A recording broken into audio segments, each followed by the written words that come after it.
Pero ahora la pregunta en cuanto a la práctica, ¿cómo pasar a esas relaciones más profundas? ¿Cómo cultivar una amistad dentro de la iglesia? Creo que se hace a través de los medios de gracia, ¿no? Invitando a las personas o uniéndonos con ellas para orar, para leer la Biblia, para alabar. Lo podemos hacer a través del celular, pero lo mejor sería que lo hagamos de manera presencial, ¿no? Pero también lo hacemos supliendo las necesidades de los hermanos, acercándonos a ellos cuando tienen alguna necesidad económica, un problema de salud o cosas de la vida cotidiana, como una mamá cargada con sus hijos que está frustrada porque no puede leer la Biblia o porque no puede limpiar la casa. Y eso se hace a través de la comunicación, ¿no? Porque no vamos a enterarnos de las necesidades si no nos acercamos a esas personas o no permitimos que esas personas se acerquen a nosotras. Eh, Charlábamos algo de eso en el episodio anterior con Diana, ¿no? Entonces creo que sería bueno que primero ores al Señor, que Él te muestre una persona específica, porque no podemos acercarnos de pronto a las multitudes de un día para el otro. Ora por una persona que el Señor te muestre a la que vos te puedas acercar. Y el domingo en la iglesia quizás podés acercarte y decirle simplemente, hola, ¿cómo estás? ¿Me pasarías tu número de teléfono? Entonces en la semana le mandas un mensajito, quizás puedes preguntarle qué versículo leíste o cómo estás, pero también creo que es observar mucho. Yo he hecho eso en la iglesia, he observado mucho, sobre todo a las mujeres más grandes. Espero que si algún día ven esto no se asusten. Pero gracias a eso, yo podía observar cuando están cansadas o cuando tienen alguna necesidad. Participar también, muchas iglesias tienen el culto o la reunión de oración y vos ahí te enteras motivos de oración de estas hermanas. Bienvenida al podcast de Ella Florece. Somos un ministerio cristiano internacional que te ayuda a florecer a través de la palabra de Dios. Hoy estamos continuando la conversación que empezamos la semana pasada. Es que a veces pensamos en la vida como que si fuera hoy nada más, hoy y mañana, pero en realidad hay un largo plazo. Y ahí es donde también hay que pensar. Y la eternidad también. Diana, ¿cómo tener sencillez en la intimidad con Dios? Esto me encanta, porque a veces nosotros somos como muy espectaculares, ¿no? Y queremos sentarnos y abrir la Biblia y que Dios nos hable. Y la verdad que la sencillez con Dios es eso, la intimidad. Y me encanta ver a Jesús proponiendo, haciendo un camino para tener intimidad con nosotros. Y me gusta mucho Jesús haciendo el desayuno a los discípulos después que los discípulos lo dejaron. Me gusta ese Jesús asando pescado e invitándolos a desayunar. Y creo que ese Jesús es el que quiere estar con nosotros todos los días y compartir lo cotidiano. Y se empieza así, ¿no? Preparando la mesa, preparando un tiempo, preparando un espacio. Si te gusta poner música, si te gusta prepararte un mate, un café, y con una expectativa de que Dios está ahí y con un corazón abierto y atento a lo que Él quiere compartir con nosotros. Y me gusta mucho este salmo que dice, mi corazón te ha oído decir, ven y conversa conmigo. Y mi corazón responde, aquí vengo, Señor. Es eso, ¿no? Es acudir a esa invitación tan sencilla, pero tan hermosa. Y siempre tener en la mente, ¿no? Que Jesús dio el primer paso, Él murió, Él pagó el precio y solamente nos queda sentarnos a conversar con el Señor y compartir con Él la mesa. Ay, qué lindo. Qué hermoso, sí. Sofi, ¿cuál es la ¿Qué? diferencia entre carismático y reformado? Bueno, esta pregunta era un poquito como la del diablo, pero no tanto, que de esta sí hay un poco más de información. Pero no voy a responder basándome tanto en la historia y cómo surgió cada uno de estos movimientos, porque estaríamos toda la tarde, aparte porque tampoco sé tanto. Pero si tienen pastores, Vayan. predicadores de sana doctrina que conozcan, alarma. Si tienen pastores, predicadores de sana doctrina, libros de sana doctrina, buscan la información ahí, la leen y complementan esta respuesta. Pero básicamente El movimiento carismático se basa en pensamientos y experiencias emocionales, y la predicación de la palabra se dirige a las personas con esa intencionalidad de aumentar las experiencias positivas y emocionales en la gente.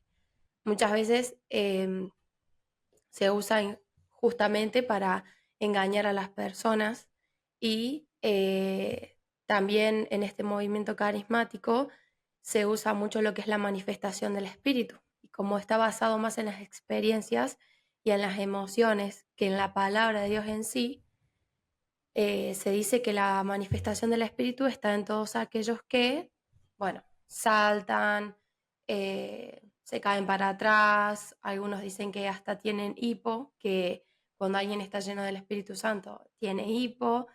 Y bueno, no podemos decir que no haya personas salvas en el movimiento carismático.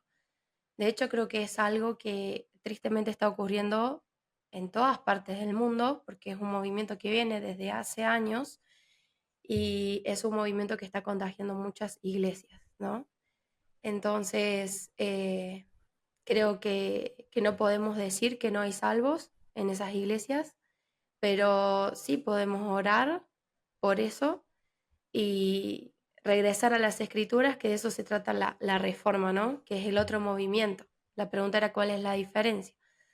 El movimiento reformado justamente está conformado por las personas que se identifican con la reforma, ¿no? Con este intento de volver a la centralidad de las escrituras como la autoridad suprema. Claramente en ese contexto había herejías, sobre todo acerca de cómo obtener salvación, y los reformadores, incluso muchas mujeres, muchas de sus esposas, si quieren pueden ver la serie de la Reforma, también acá en Ella Florece, estuvieron formando parte de esta intencionalidad en regresar a las escrituras, a la inspiración de Dios, porque toda nuestra vida, todas las áreas de nuestra vida deben basarse en la palabra de Dios, incluso nuestras experiencias y nuestras emociones.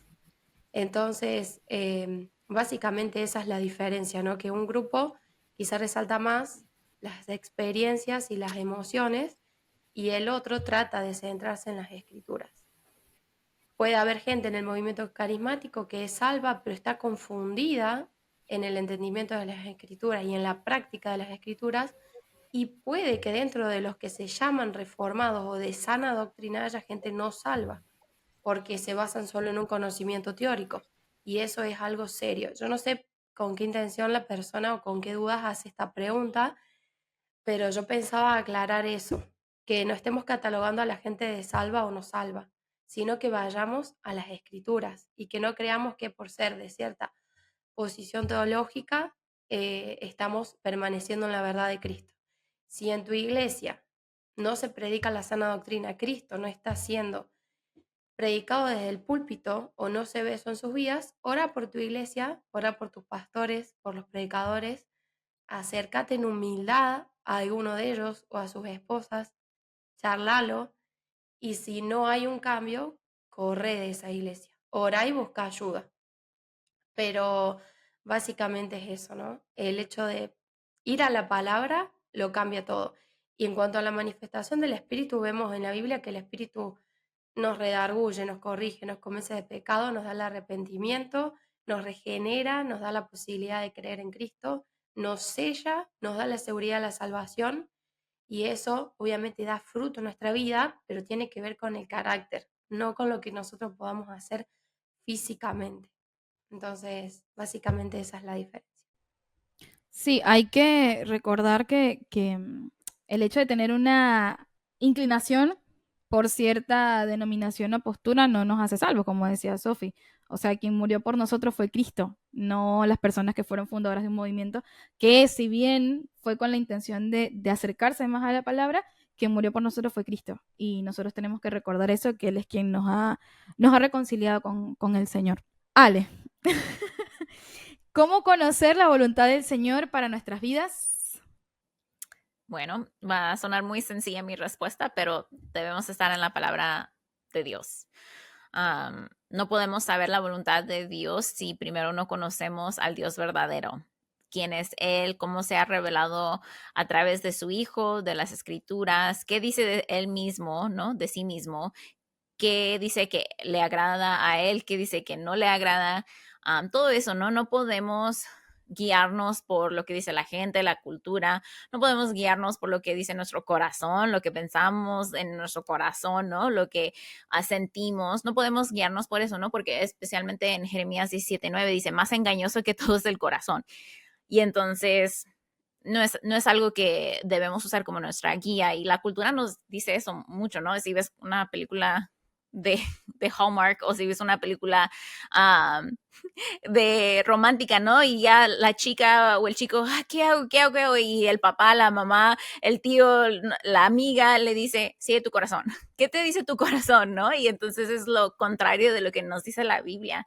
No sigamos nuestro corazón. Tenemos que buscar del Señor, saber conocerlo a Él, porque si de veras queremos conocer la voluntad de Él para nuestras vidas, primero tenemos que conocer su voluntad para todo, básicamente, tenemos que conocer su voluntad en general antes de que podamos decir, ok, Señor, ¿cuál es la voluntad para mi vida? Tu voluntad para mi vida.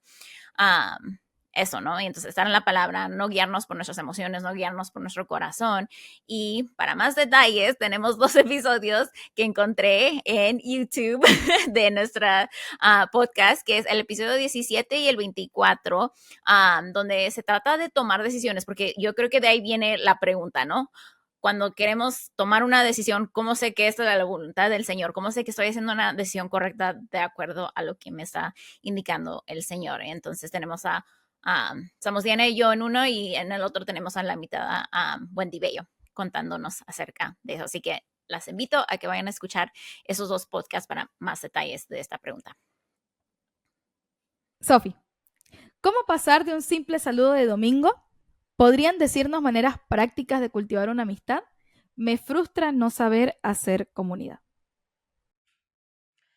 Bueno, yo creo que primeramente me gustaría decirle a esta persona que se siente frustrada por eso, que en algún momento todos pasamos por esa frustración, incluso podemos estar pasando por esa frustración, más que todo si somos nuevos en la iglesia, o quizás si somos de personalidad tímida o introvertida, pero creo que en parte es algo bueno. Creo que sería malo el hecho de sentir indiferencia, ¿no? Hacia los hermanos de la iglesia y directamente no querer pasar tiempo. Pero quizá esta persona tiene esa frustración porque desea realmente profundizar en esas relaciones en su comunidad. Así que, bueno, le quería decir que eso es algo bueno, por un lado. Por el otro, que a veces al no tener tantas relaciones en la iglesia uno puede creer que no hay comunión, pero primeramente debemos descansar que la comunión la tenemos, la comunión primero con Cristo y segundo tenemos comunión con la iglesia, es decir, esa unión ya la ha dado Cristo. Nosotros sí tenemos que desarrollarla, pero esa comunión y esa unidad ya están por su sacrificio en la cruz y por habernos adoptado. Pero ahora la pregunta en cuanto a la práctica, ¿cómo pasar a esas relaciones más profundas? ¿Cómo cultivar una amistad dentro de la iglesia? Creo que se hace a través de los medios de gracia, ¿no? Invitando a las personas o uniéndonos con ellas para orar, para leer la Biblia, para alabar. Lo podemos hacer a través del celular, pero lo mejor sería que lo hagamos de manera presencial, ¿no? Pero también lo hacemos supliendo las necesidades de los hermanos, acercándonos a ellos cuando tienen alguna necesidad económica, un problema de salud o cosas de la vida cotidiana, como una mamá cargada con sus hijos que está frustrada porque no puede leer la Biblia o porque no puede limpiar la casa. Y eso se hace a través de la comunicación, ¿no? Porque no vamos a enterarnos de las necesidades si no nos acercamos a esas personas o no permitimos que esas personas se acerquen a nosotras. Eh, Charlábamos algo de eso en el episodio anterior con Diana, ¿no? Entonces creo que sería bueno que primero ores al Señor, que Él te muestre una persona específica, porque no podemos acercarnos de pronto a las multitudes de un día para el otro. Ora por una persona que el Señor te muestre a la que vos te puedas acercar. Y el domingo en la iglesia quizás podés acercarte y decirle simplemente, hola, ¿cómo estás? ¿Me pasarías tu número de teléfono? Entonces en la semana le mandas un mensajito, quizás puedes preguntarle qué versículo leíste o cómo estás, pero también creo que es observar mucho. Yo he hecho eso en la iglesia. he observado mucho, sobre todo a las mujeres más grandes. Espero que si algún día ven esto no se asusten. Pero gracias a eso, yo podía observar cuando están cansadas o cuando tienen alguna necesidad. Participar también, muchas iglesias tienen el culto o la reunión de oración y vos ahí te enteras motivos de oración de estas hermanas y podés en la semana mandarles un mensajito, preguntarles cómo están, además de orar, pero también visitarlas, ¿no? Es algo bueno, por lo menos un rato, una tarde, acercarte para el día de su cumpleaños, mandarle un mensaje. Eh, Creo que hay muchas formas, ¿no? De estar atentos a las necesidades de nuestros hermanos y creo que el Señor, cuando oramos por eso, Él realmente muestra. Y eso es así. Podés usar quizás, no sé, alguna hermana que viva más cerca de tu casa. O simplemente vos decís, hermana, ¿me darías un versículo para leer? Una canción para escuchar. Creo que es difícil al principio, pero creo que no es imposible y que sobre todo te podés unir a esas cosas cotidianas, como tomar un café en algún lado. Yo tengo una hermana en la iglesia de mi edad que comenzó a trabajar también por la tarde, entonces, bueno, estaba pensando, Señor, ¿cómo le ayudo? Más allá de orar por ella, ¿cómo voy a la práctica? Entonces me ofrecí para que cuando ella lo necesite pueda limpiar su casa. Y esa fue una forma de acercarme a ella. Quizá no pasa lo mismo con otros, pero son simplemente formas. No sé si alguna de ustedes quiere agregar otras formas prácticas, pero esas son las que se me ocurrieron a mí. Nosotros en el grupo nosotros como grupo de ministerio, de Ella Florece, no sé por qué, se me había olvidado el nombre por un momento. Nosotros en el grupo lo que hacemos es que también les puede servir a ustedes, nos vamos asignando por mes por quién vamos a orar. Entonces, constantemente tenemos que estar preguntándoles a las chicas cómo puedo orar por ti esta semana, cómo puedo orar por ti este fin de semana, cómo puedo estar ayudándote en oración. Bueno, y para esas personas que se les complique el hecho de quizás estar haciendo preguntas un poquito más extrovertidas, una hermana, ¿cómo te puedo ayudar esta semana orando? Creo que nadie se va a negar a una oración. O sea, nadie en la iglesia te va a decir, ay, no, no quiero que ores por mí. No, o sea, va a ser una oportunidad para quizás abrirte a, bueno, ora porque esta semana tengo mucho trabajo. Ah, bueno, ¿y de qué trabajas? Ah, bueno, y tal. Y entonces puede surgir una Y conversación de también eso. algo que se me Am, ocurre es no ir y encarar a alguien con una pregunta muy profunda, porque si nunca tenés relación con esa persona, no te va a contestar. He visto gente así que en un cumpleaños, en una mesa larga, se sienta al lado de alguien y le dice, ¿qué pensás del calvinismo? ¿Qué sé yo? Preguntas así random.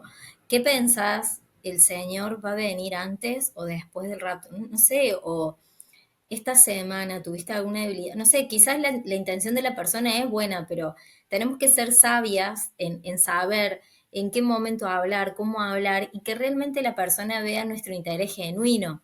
Realmente me interesa esa persona, realmente quiero saber qué le pasa. Y por ejemplo, ahí mi iglesia tiene un primer domingo del mes. Después tenemos la reunión y después nos vamos a comer todos juntos al lado de la iglesia y comemos algo. Y también son espacios para charlar de nuestra semana, de nuestro día. Por ejemplo, si alguien te pidió, vos dijiste, no sé, esta semana estoy muy cargada porque tengo que cuidar a mis hijos, o tengo un examen que rendir, o estoy en tal tratamiento médico. Bueno, la siguiente semana, ¿cómo te fue con esto? Necesitas que te ayuden, necesitas que te acompañe el médico. Hay muchas personas mayores que no tienen personas que los acompañen al médico. Y ser sencillos también en acercarnos y también, como decíamos en el episodio anterior, también compartir de nosotros, no solo que la otra persona siempre nos cuente, sino que haya una ida y vuelta y así se van forjando las amistades, pero ser sabios en qué preguntas y en qué momento. No todo se pregunta en diferentes espacios y yo creo que también ahí la otra persona se da cuenta cuál es realmente mi interés. Ale, ¿cómo mejorar la reputación? No, esa pregunta se me hizo súper interesante porque me puse a pensar, ok, ¿qué es la reputación? Y uno piensa, bueno, es lo que la gente piensa de uno, ¿no? Lo que la gente observa, lo que ve de uno, ¿no? Y a veces me vino este pensamiento en la mente donde he escuchado, ¿no? No te debe de importar lo que piensa la gente de ti, ¿no? Y así como que Sí y no. Es cierto, pero no completamente al 100%, ¿no? ¿Y qué dice la Biblia acerca de la reputación? Y encontré dos partes donde en Proverbios 22:1 dice, más vale el buen nombre que las muchas riquezas y el favor que la plata y el oro. Eso, y en Eclesiastés 7:1 dice, es mejor el buen nombre que el buen perfume, es mejor el día en que se muere que el día en que se nace. Entonces, esa primera parte, ¿no? Es mejor el buen nombre que el buen perfume. Es mejor, más vale el buen nombre, dice Proverbios también, ¿no? Y entonces vemos que la Biblia y el Señor nos está indicando que mantener una buena reputación es importante, ¿no? Y entonces, pero ¿por qué, no? ¿Por qué es importante entonces que tengamos una buena reputación? ¿Por qué vale tanto nuestro nombre? Y es porque queremos cuidar cómo representamos, si decimos, yo soy cristiana, yo represento a Cristo, entonces lo que estamos haciendo está indicando ciertas cosas a las personas que nos están observando y especialmente a una persona que no cree en Jesús, que no ha rendido su vida. Nos están observando y dice, esa persona dice que es cristiana, pero mira cómo se está comportando. Mira, esa persona dice que va a la iglesia todos los domingos y que cree en Jesús, pero mira cómo me está tratando, mira lo que hizo y todo eso, ¿no? Y ahora, no somos perfectos, obviamente, no vamos a vivir una vida perfecta, pero también tenemos que reconocer que nuestra intención debería de ser mantener ese buen nombre de Cristo, quién es Él, qué representa a Cristo, cómo debemos de actuar y todo eso, ¿no? Y algo que leí en Colosenses 4, en el capítulo que habíamos estudiado en el episodio anterior, dice en el 4, 5 al 6, dice, vivan sabiamente con los que no creen en Cristo, aprovechando al máximo cada momento oportuno, que su conversación sea siempre amena y de buen gusto, así sabrán cómo responder a cada uno. Entonces quiere decir, entonces Pablo está ahí mismo indicando, cuiden lo que están diciendo, cuiden lo que están, cómo hablan, cuiden su conversación, que siempre sea amena, de buen gusto. ¿Por qué? Otra vez, específicamente está hablando de los que no creen en Cristo. ¿Por qué? Porque nuestra reputación, nuestro nombre, nuestro comportamiento, cómo hablamos, cómo actuamos, eso va a impactar si lo que ve el no creyente en nuestras vidas y lo que nos escucha decir, si van juntos, ¿no? Si es coherente. Y entonces es muy, muy importante entonces por eso, porque estamos hablando a través de nuestras acciones, estamos representando a Cristo. Y entonces por eso la palabra nos indica que debemos de cuidar ese nombre, cuidar nuestra reputación. Y ahora entonces esta persona está preguntando, dice, ¿cómo mejorar? Entonces, ok, ¿cómo mejoro entonces mi reputación? Bueno, entonces eso, ¿no? Primero es tener la intención de querer tener esa buena reputación porque queremos agradar al Señor, porque queremos representar al Señor, ¿no? Otra vez viene la motivación. ¿Por qué quiero? Porque quiero que me exalten, porque quiero que piensen que soy perfecta, porque quiero que digan buenas cosas de mí o porque quiero representar a Cristo de una buena manera, ¿no? Y entonces, una, la motivación yo creo que importa mucho. Dos, yo creo que para mejorar, parecernos a Cristo, es muy importante pasar tiempo con Dios, pasar tiempo con Él. Si queremos parecernos más como a Cristo, tenemos que pasar tiempo con Él.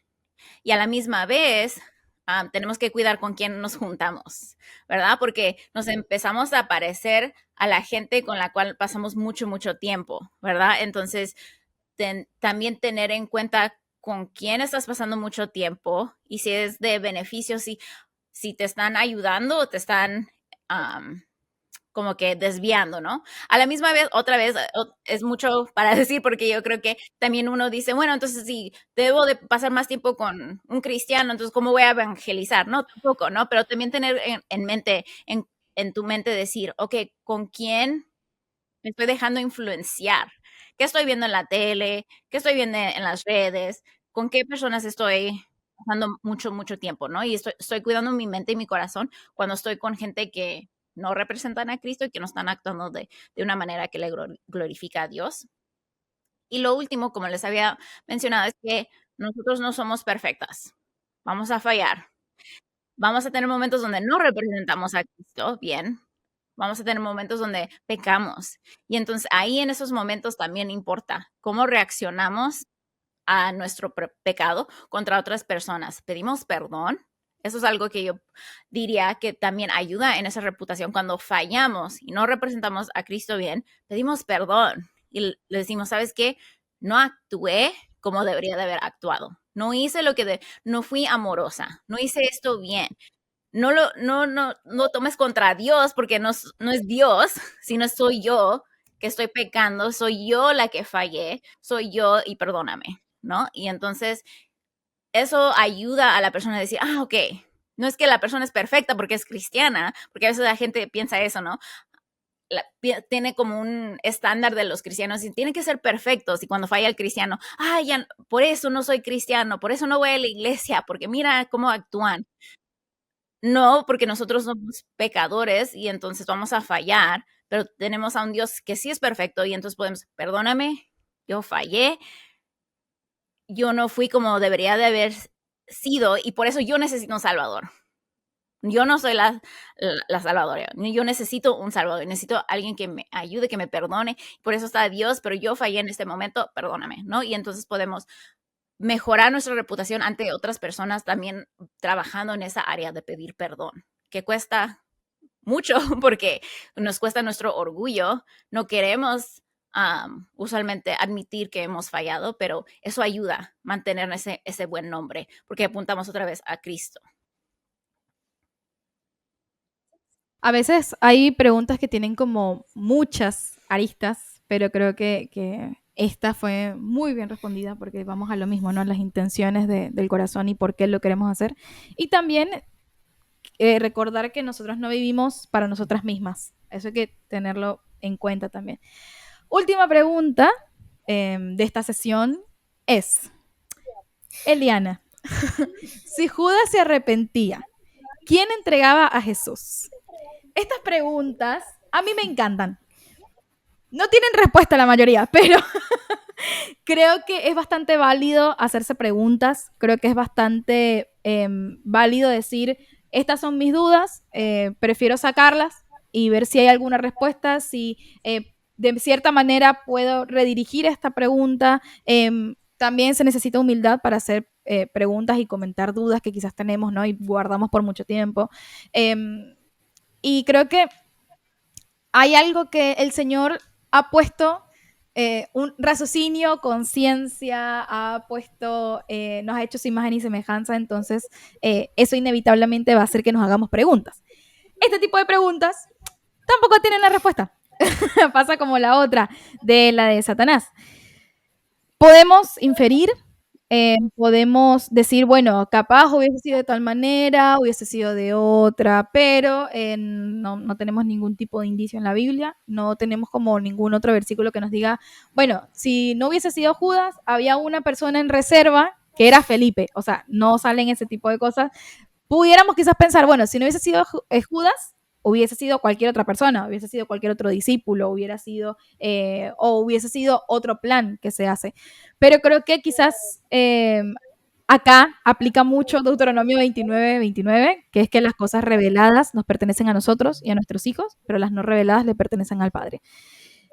A veces uno dice, bueno, pero ¿por qué fue así? Creo que también ahí aplica por qué tuvo que haber una traición o por qué tuvo que ser Judas, porque no fue otra persona y podemos seguir investigando y podemos seguir preguntando por qué es, a veces por cada por qué hay 5 porqués escondidos.